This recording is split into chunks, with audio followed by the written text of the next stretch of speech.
The following conversation is a living continuum that includes every link of the coffee value chain from before the seed to after the cup.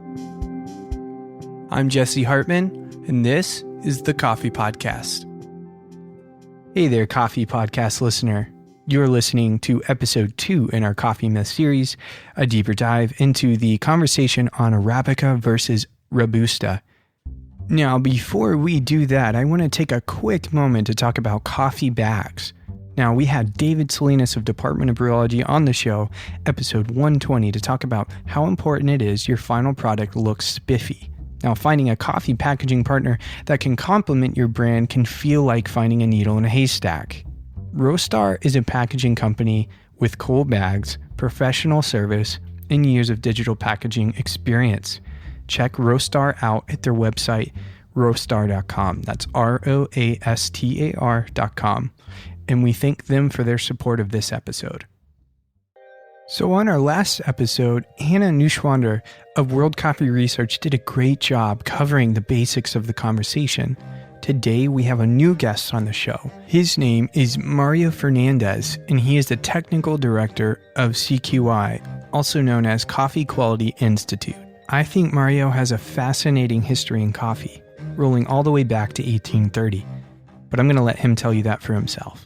Well, Dr. Fernandez, welcome to the Coffee Podcast. Thank you very much. It's an honor for me to be here. Well, it's an honor for us to have you here. From what I understand, you have extensive experience in coffee science. It looks like you've spent around 20 plus years in the scientific department in coffee.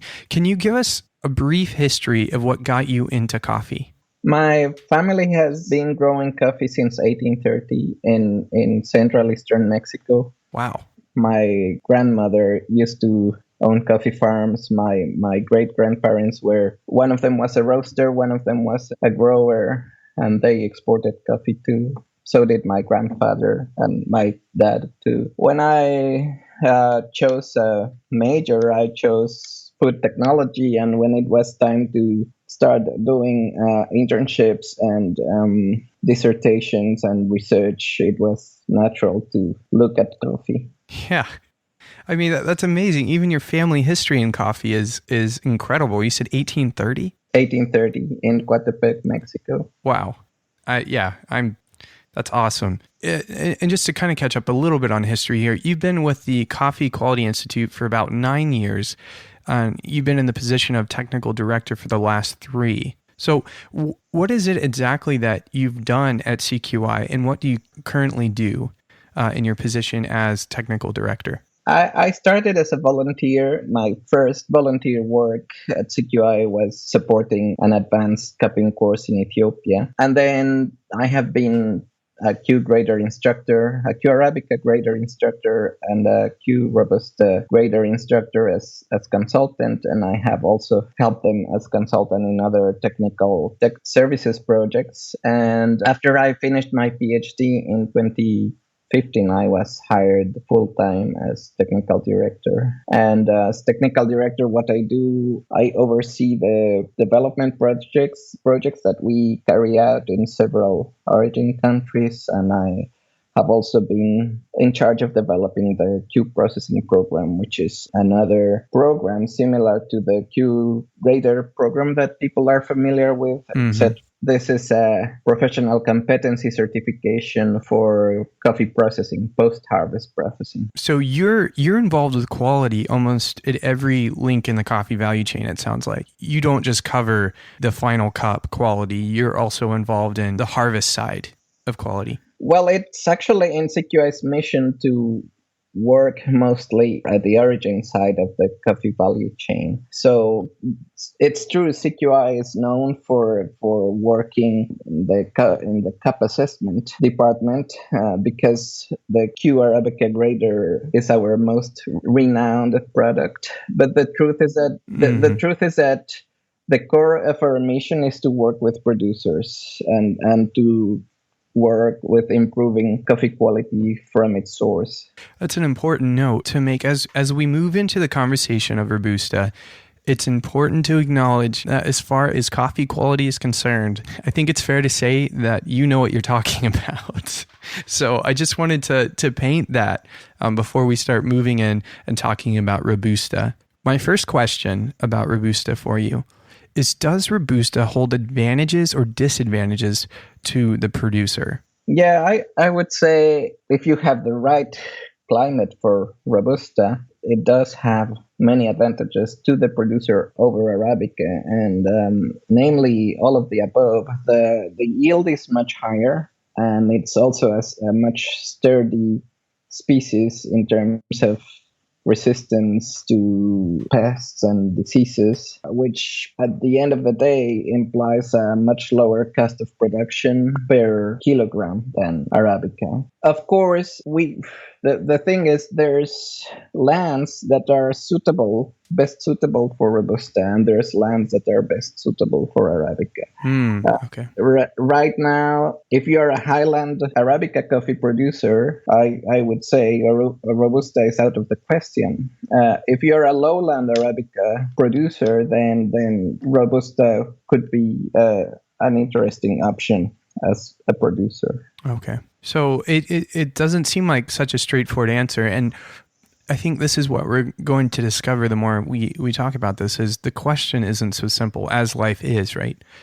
These questions are a little more complicated.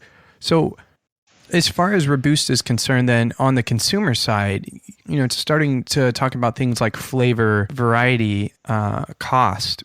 Are there any advantages or disadvantages to the consumer in your opinion? Well, that's a good question. I think right now, the way things are right now, the main advantage of Robusta for the consumer would be cost. And a second advantage in some instances would be the body, the fact that it's easier to get heavier body brew from Robusta than from some kind of Arabicas, namely for instant coffee making. Oh, okay, yeah. Actually, Robusta lends itself, from some point of view, better than Arabica to instant coffee because the instant coffee making process actually gets rid of some of the body from Robusta is able to get through the process. But from the flavor point of view, the way things are right now, I would say that consumers are at a loss when Robusta is used because only a tiny fraction of Robusta under the current market circumstances is able to become fine Robusta. I see. Okay. And you mentioned fine Robusta, and we'll discuss that in just a second. Before we do that, what about the roaster? Are there any, and this is going to be tied probably pretty closely to cost and the consumer, but what about the roaster? Flavor, variety, cost? Are there any advantages, disadvantages for a purchasing agent such as a roaster of Robusta? First of all, the first thing that roasters notice about Robusta is that it's challenging to roast. Oh. It's very high density, and the heat transfer within the bean is very different to Arabica. It needs a completely unique roast curve, and for roasters who are used to roast only Arabica, they really have to relearn how to roast Robusta, especially if they are starting to purchase higher quality or fine Robustas, then they really need to know how best to roast those beans and bring out the best in them. A good advantage of Robusta for roasters is that in many espresso blends, it can provide body without too much acidity and some degree of bitterness, which is like part of a signature feature in some espresso blends. So higher quality Robustas, maybe without getting to the fine Robusta category, are actually used in many famous Italian espresso blends because it helps make the blend lower cost, since it's a lower cost bean than Arabica, and because it brings body to the espresso. And of course, to a roaster, it all depends on what kind of quality and price we're talking about. For some roasters, the fact that most Robusta is very low cost would be interesting. But for other roasters, the fact that they were actually using some fine Robusta or unique single origin Robusta would help them differentiate largely from their competitors. Right. I'm talking about some roasters who are actually like in the specialty business. Mhm. Some of them are able to use Robusta as a point of differentiation, even within the high-end market. Yeah, and I especially now, right? As fine Robusta is just becoming into its own self now. Like it's sort of new to the market, at least from my perspective. Again, I'm not too sure how long fine Robusta has been around, but we'll tackle that in a second. So if we were to sum this up, the differences between Robusta and Arabica, what would you say the major differences are? Well, we are talking about two species here. So the same genus, the genus is Coffea, but two species. Canephora in the case of Robusta and Arabica, of course, in the case of Arabica. So we are talking about the same level of similarity and same level of difference as you would have in the case of a donkey and a horse. Both the donkey and a horse belong to the same genus, but to different species. So this is a great analogy because both the donkey and the horse are valuable to the human being, Mm-hmm. but each of them has a different vocation as an animal, and even the beauty standards for each species is different. You can have what you would call a beautiful donkey, but that doesn't mean that the beautiful donkey needs to look like a purebred horse. Yes. That would be really mixing up the concepts of the donkey and the horse. You can speak of beauty in terms of donkeyness, and you don't need to demand a beautiful donkey to look anything like a horse. And Right. so that is what is going on with Robusta. We at the industry, we don't understand that we are talking about two different species. One of the things that we do is we demand from Robusta to behave like Arabica in many ways, and it's never going to behave like Arabica. However, if we understand the potential of Robusta, we can start realizing that potential, and we will see that donkeys are great in those places where horses cannot get to. I love this analogy. It's fantastic, and it does make me laugh because I do, it makes me ask the question, which one is Robusta? Is it the donkey or is it the horse, sort of thing? Which definitely Robusta is the donkey, and we say that Robusta and Arabica are two cousins that grew up in different neighborhoods, right? Robusta grew up in the rough neighborhood, and Arabica grew up in the posh neighborhood. So I see. Arabica is a cousin that didn't that was given all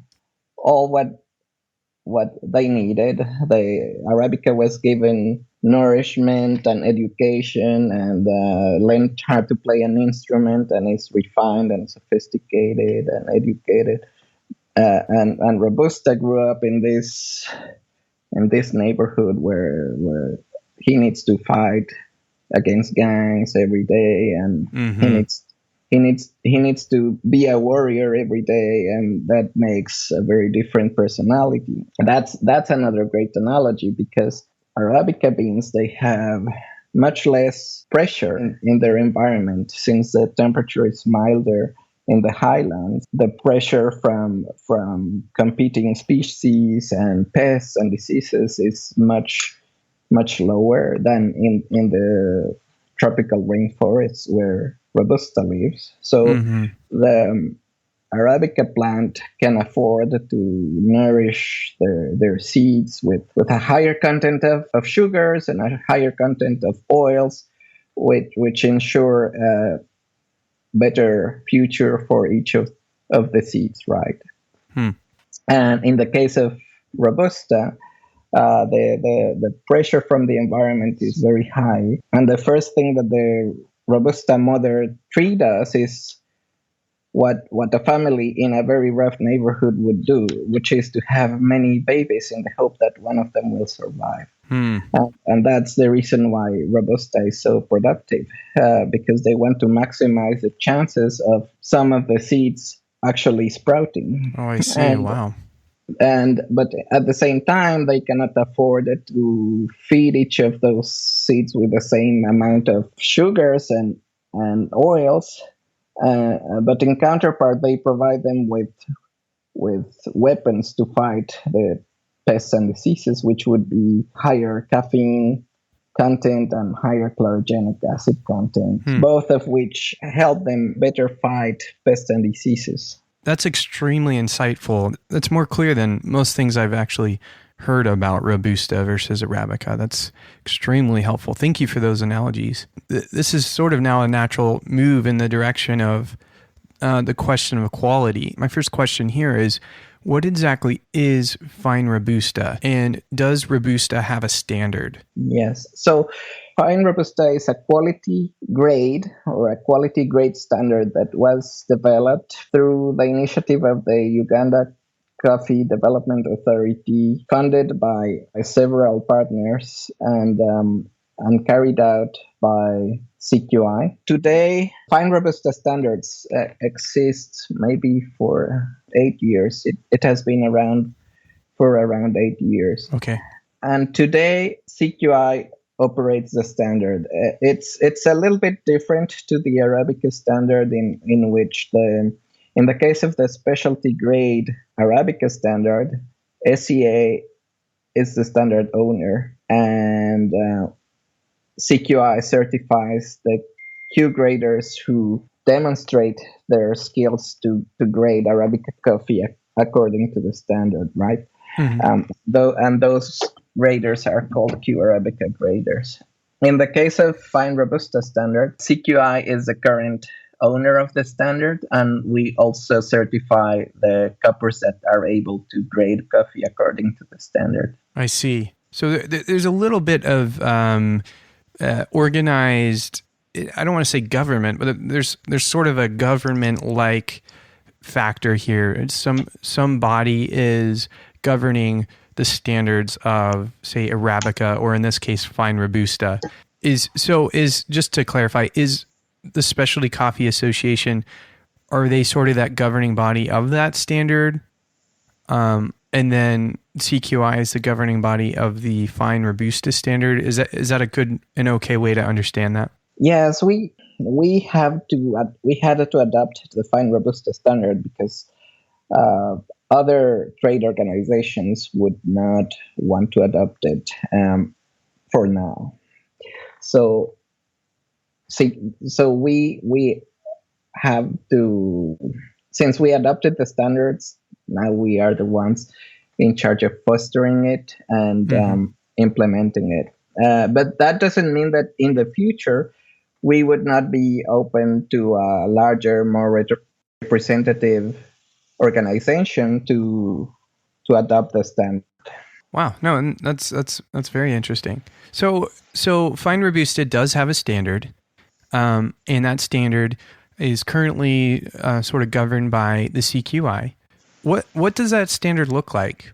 Well, it looks very similar to the SCA specialty grade Arabica standard because it was completely inspired by it, and we also wanted for them to be similar to each other to make things understandable and easy to the public, namely to the specialty coffee industry. Mm-hmm.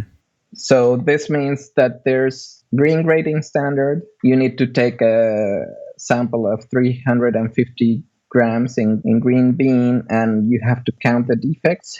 Mm. The defects for Robusta are similar to the defects for specialty Arabica with some differences. For example, another defect called chalky white bean, which is unique to the fine Robusta standard. But in general, you count the beans in a very similar way to how you would count them for Arabica. And we also have handbook, which would be the equivalent of the green defect handbook for Arabica from SEA. And then you need to cup the coffee for which you roast it and grind it and prepare the brew. And the parameters for roasting and grinding and brew preparation are slightly different to Arabicas because of Robusta's nature. And then you have to cup it against the fine Robusta cupping protocol, which is somewhat similar to the Arabica cupping protocol with some differences that are due to the nature of Robusta being a different species. As I said, a donkey versus a horse, you would not rate on a donkey the same beauty standards that you would rate on a horse. So in the case of Robusta, there's some key differences. Like, for example, we have an attribute called salt-acid ratio instead of acidity. We don't rate acidity like we would for Arabica. Instead, we look at the salt-acid ratio. Okay. And we also have instead of sweetness, we don't rate sweetness as we would with Arabica. Instead, we have what we call the sweet bitterness ratio. You look at the ratio between saltiness and acidity or sourness to come up with results for that salt acid ratio attribute, and you look at the ratio between sweetness and bitterness to come up with a result for the sweet bitterness ratio attribute. I see. We don't have the sweetness as you would rate it, but we do have uniformity and clean cup in a similar way to Arabica. In the end, you needed to have points of final score for the Robusta to be considered fine. And it's actually a little bit harder for a Robusta to get 80 points because you don't give away the 10 points of sweetness. So okay. Oh, that's interesting. I don't know if that makes sense, but usually when you cup Arabicas, unless there's a problem or an issue in one cup, you give away 30 points, 10 from uniformity, 10 from clean cup, and 10 for sweetness. I see. So that 10 points is lost in Robusta grading. Instead of giving away 10 points, you have a sliding scale, just like any other attribute, meaning that in general, an 80 score Robusta would actually, you could say it's almost like an 83 in Arabica. Oh wow! And yet you need to have an 80 score for the coffee to be considered fine Robusta. With all this in place, this standard for fine Robusta, you're saying it is a little more difficult because of the scale, the way that it's scaled for Robusta to be considered fine Robusta. Do you believe fine Robusta can compete in flavor with a specialty Arabica? Absolutely, but again, you cannot race a donkey against a horse. Each of them will excel at their own jobs, right? First of all, you could perfectly find an Arabica that doesn't meet the specialty standard, and you could find a Robusta that excels the specialty standard. You could find a fine Robusta at 84 points, for example. Right. So finding a Robusta at 84 points, that's already interesting coffee. That's already a unique coffee that deserves your attention. Just because it's Robusta and it's 84 points, you actually want to know what's in there. Right. And I would definitely try that 84 score Robusta million times better than 75 score Arabica. Right. Because the whole idea of cupping is to place coffees according to their quality, right?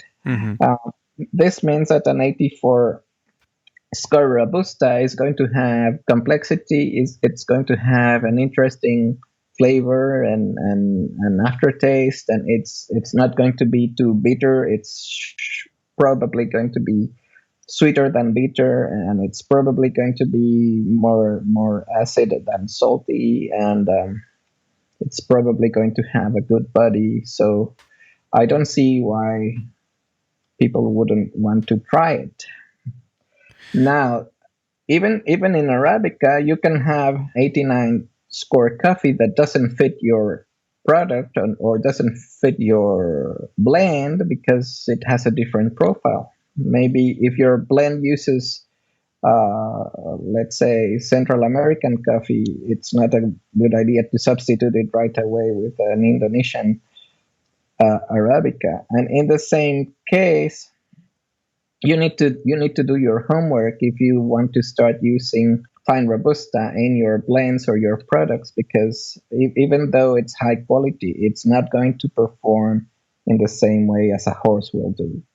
Mm. It's a donkey. So the idea here is, as far as blends go, you could, maybe you can reduce your costs if you introduce a fine robusta, but what are we talking price-wise, a specialty Arabica coffee versus a fine Robusta? Say they're both level 80. Are we looking at a significant price difference? Well, I don't know too much about prices, and I'm afraid I won't be able to answer. No, that's completely fine. Yeah, but I have heard from a few farms that have been able to position themselves as fine robusta producers. They definitely sell their robusta at a much higher price than a commercial arabica. Mm-hmm. And as a matter of fact, some of those fine robusta producers used to be arabica plantations, maybe lowland Arabica plantations, that they decided they would be better off producing great Robusta than mediocre Arabica. And and they actually got it. Some of them have been able to market their fine Robusta at fair prices compared to mediocre Arabicas. So on a production level, you mentioned earlier, it sounds like roasters have a harder time roasting Robusta. Is Arabica, or we'll say specialty grade Arabica versus fine Robusta, would you say that fine Robusta or specialty grade Arabica have an advantage in ease of production? I know we talked about Robusta has that high yield, right? Does fine Robusta still have that high yield? Yeah, well, the thing with Robusta is that it's much more biodiverse than Arabica. So in the case of Robusta, there's very high yielding cultivars, but there's also land races that are actually very high cup quality.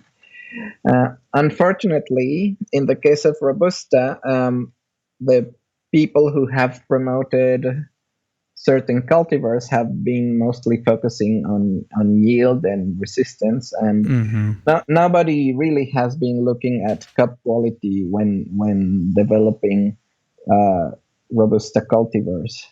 The good news is that there's a huge amount of biodiversity compared to Arabica, and there's a lot of stock that we can get interesting flavors from, or interesting cups profile from. Now, I think that it's more challenging to produce fine robusta these days than to produce specialty grade arabica, because of the vicious circle of bad quality in which the market is immersed. I see. So how does that vicious circle work? First of all, you start out with a low quality product in general. 95% of Robusta in the world is low quality. Maybe more, maybe 98% of Robusta in the world is low quality. since the product is in general low quality, the market gets a sign of low quality and offers a very low price for that product. And then since only a very low price is fetched, the producers are not motivated to separate their higher quality coffees, or they're not motivated to improve their quality, and the quality in fact deteriorates, which brings us to an even worse product and an even a worse perception about the product. This was a vicious cycle in which Arabica natural coffees used to be immersed, and Arabica naturals are breaking out of this cycle at several points at the same time. I can sense that Robusta can pretty soon break out of this cycle. I can tell you that compared to the time when CQI developed the fine Robusta standards, there's a much higher degree of awareness and interest from the industry about fine Robustas.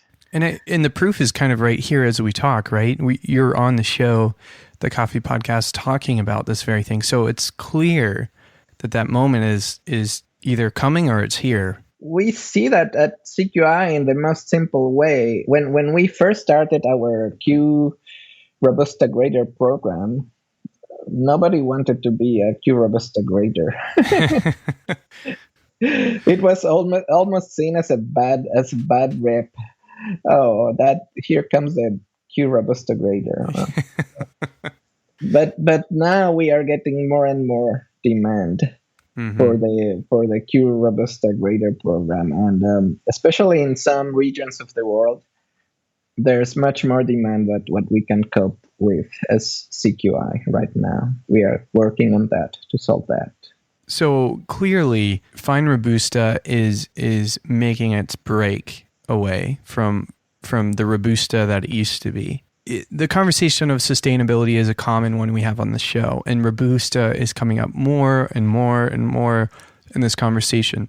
What is your opinion? Does Robusta play any special role in coffee sustainability? Well, it depends on how you define sustainability. From the consumer's point of view, sustainability may be viewed as ensuring your supply. And from that point of view, Robusta certainly plays a role in sustainability as an excellent option to ensure supply in the future. From the point of view of a lowland Arabica producer who is experiencing climate change, who is experiencing a warmer temperature, and remember, the problem with lowland Arabica is that the temperature is already warmed to get high density beans and to get high quality easily from lowland Arabicas.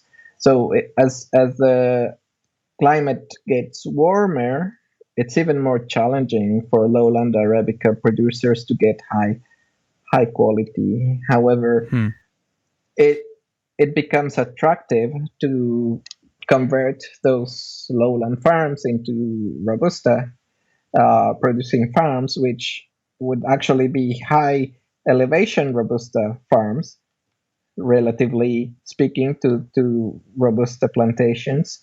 And high elevation Robusta farms can actually have a better quality Robusta than sea level Robusta, for example.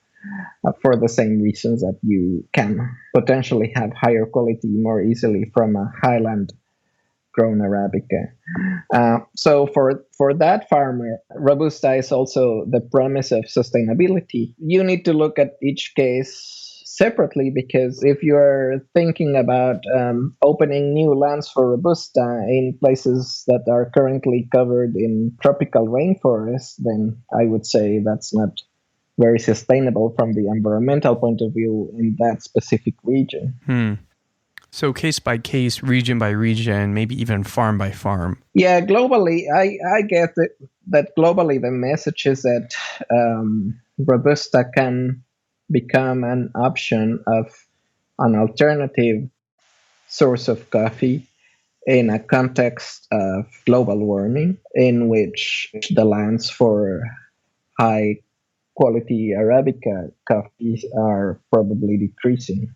Um, that would be the global view. But then, of course, you need to look and decide if each case is actually more sustainable or less sustainable Right. than what you had. That makes sense. Again, the question sounds simple, but the answer is never as simple as the question. As far as Robusta Q grading goes, I want to talk a little bit more about this, the fine Robusta Q grading. I know CQI's the major player here. Can you tell us a little bit about CQI's Robusta, fine Robusta Q grading, and how do people even sign up for that? What does that look like? Are there classes? Well, for people who are familiar with the Q Arabica grader program, the Q Robusta grading program is very, very similar. We like to keep things similar at CQI, only adapt them to the needs and the nature of each of the two species. So a Q Robusta grader class is a 6-day course and exam that is held by CQI or one of CQI's approved instructors, and we have a database of all the courses that are going to be offered by CQI, and including Q Arabica grader courses, Q Robusta grader courses, and Q processing courses. They're all posted in our website, so you can find a course near you and get in touch with the organizer and pay your fee and sign up, enroll, and then when you attend the course, you will get training for 3 days, and then for the last 3 days you are going to sit through around 20 exams that will grade your sensory skills and your Robusta cupping skills and your olfactory skills and your Robusta general knowledge and your Robusta green grading skills and so on and so forth. It's substantial. It sounds substantial, right? 3 days of training, 3 days of exams. Yeah, well, if you have heard about how substantial the Q Arabica grader is, this is no different. This is in some of the tests are a bit harder, some of the tests are a bit easier than Q Arabica grader, depending because of the nature of Robusta. Mm-hmm. But in general, it's just as demanding as a Q Arabica grader test. Wow. For everyone, including the instructor. Right on. So, do you know of any people who are Q grade certified for Robusta and Arabica? Is that common? There's very few Q Robusta graders compared to the number of Q Arabica graders, and only a couple of years ago we used to have 400 certified Q Robusta graders, but some of them have fallen out of their expiration date. Oh, I see. And so today we have 200 plus valid or current Q Robusta graders.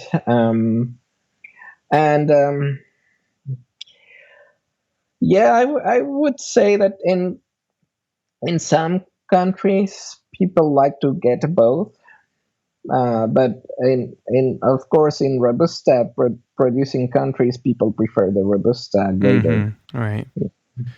Right. Well, it's exciting to see Robusta in this light, in the fine Robusta light. I live in a local coffee culture that you walk around, you see at the grocery store 100% Arabica on bags, and you don't ever see Robusta being flashed on the front of a bag as like quality, right? So it's exciting to know that Robusta is sort of climbing the stairs of quality, that it might break out of this vicious cycle that you mentioned before. And also, we've really answered the question, is Arabica better than Robusta, or is specialty grade Arabica better than fine Robusta? And the answer to that is they're different animals from the same family. Yes. And I like that. I like that answer. It lets me philosophize a little bit, really think about what makes something better than something else.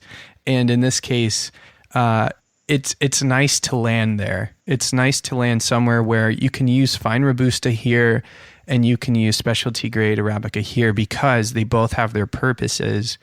And so that's exciting. I think roasters, coffee roasters who are listening to the show have a little bit of an advantage after this conversation, knowing that fine Robusta is sort of a niche within the specialty realm. Yeah, I would like to bring up this example in London. There's this coffee shop that only sells high quality Robusta. Okay. And they found the most appropriate name for that, because it's called Black Sheep Coffee. So they really like raising the flag, or nice. going against the family's tradition. I like it. That's fantastic. But I hear it's a popular coffee shop in London, and well, this is a good indicator, because actually, where the region where we have the highest interest about fine Robusta this day is Europe. I would say that the Europeans are much more interested in learning about fine Robusta and its potential than other coffee consuming countries. Why do you think that is, in your opinion? Is that about proximity, maybe? Well, it has a lot to do with history.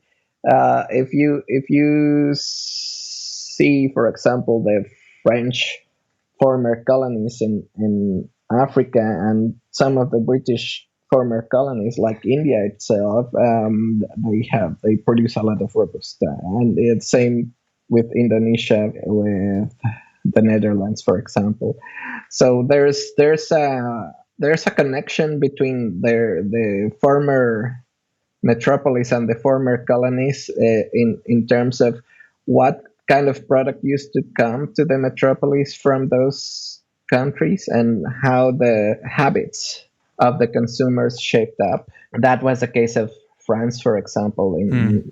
In France, maybe more than 50% of the coffee used to come from West Africa, from their colonies, and that was Robusta coffee, and that shaped up the taste of French for Robusta blends, or even 100% Robusta coffee. In the case of Italy, for example, you can find higher quality Robustas in most of the espresso blends, almost all of the espresso blends. So it's definitely part of culture, and many Europeans actually prefer the taste of even though they don't know they're drinking Robusta. It's time for them to know, right? It's time to be proud of it. To be proud of the Robusta. Especially if it's a high quality Robusta. Right. I would, of course, I wouldn't be proud of a low quality Robusta, just as I wouldn't be proud of a low quality Arabica. Right. Actually, I would be ashamed of publicizing that my coffee has Arabica in it if it's a very bad quality Arabica. However, that's what we have the cupping score for, so that you can know which one is a high quality coffee and which one isn't, which one is a specialty Arabica and which one is a fine Robusta and which one isn't. Yeah, I like that. On that note, this is a great place to transition into a question for you, Dr. Fernandez. Do you have any advice for our listeners? Advice about the coffee industry, advice in general about this topic? The best advice that I can give you is take a Robusta cupping. Yeah, because it's really an eye opener. It's almost like a conversion. I have some people approach me who said, you know what? But I knew how Robusta tasted until I took a fine Robusta cupping class, be it Q Robusta grader class or any other Robusta cupping class. Mm. Because when you are exposed to the flavor of high quality Robusta, you really understand that you have been drinking the wrong thing your whole time. Mm. And you really understand the potential of the species in terms of flavor profile. So there's no better advice to understand what fine robusta means than actually tasting or cupping fine robusta. I'm never going to be able to convince you using words that robusta can taste interesting or good unless you taste it. Mm. It's like the first time you have a really good cup of coffee versus having that low quality cup. It changes the way you see coffee. And in my life, it happened to me with naturals. There was a point in my life when I was converted to naturals, and it also happened with robusta. There was a point in my life when I went like, okay, high quality robusta does exist, and I'm cupping it. That's awesome. Well, Dr. Fernandez, thank you so much for joining us on the conversation of Robusta, really knocking down a lot of the misinformation behind quality and Robusta, and talking through some of the more nuanced, complex ideas behind what makes quality in coffee. So thank you for joining us. My pleasure. Thank you for inviting me. Donkeys and horses, I just can't get over it. It's an incredibly helpful analogy. It really helps me to understand the differences between the two coffee plants, Arabica and Robusta. One not better than the other, as we've seen, but two very different plants offering different things and having different, maybe, purposes. So we have specialty coffee, Arabica, and we have fine Robusta. What do you think for yourself? Do you think Robusta can break this cycle that it's in? Sounds like it might be sooner than later. Let us know your thoughts by contacting us or going to our website at thecoffeepodcast.org. And remember, you can always subscribe to our email list by going to the website. And I think there's a few different places you can do it, at the front of the page, at the end of the page, what have you. But anyway, we thank you for supporting the podcast by listening, by sharing it with your friends, by leaving us reviews. We love your feedback. It really helps us to know what y'all want to hear next. So feel free to reach out to us. Thanks for tuning in. And as always, and until next time, happy brewing.